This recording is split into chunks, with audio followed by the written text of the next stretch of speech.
I would say one part of that question, if a spouse has committed adultery with somebody, there is no question that that person, I think, should be totally removed from their life.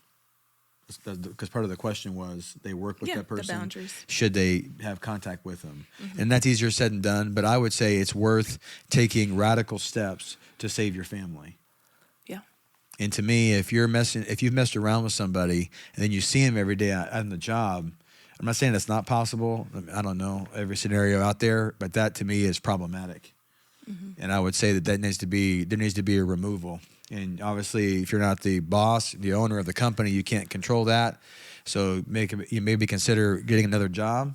Consider, maybe God can help the other person get a new job. But I would take radical steps to build trust and save your family and work to getting back to where you were before. Sure.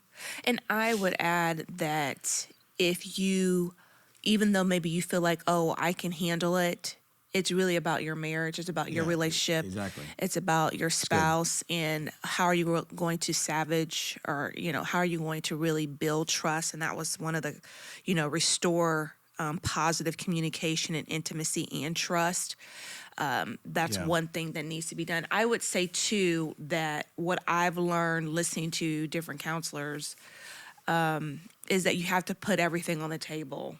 And so that means both spouses have to put everything on the table. It's not just the person who caused the act, because the person who caused the act, whether it's physical or emotional adultery, the other person, I mean, there's something underneath that, right? So there's really core issues that are happening. So I think everything needs to be put on the table.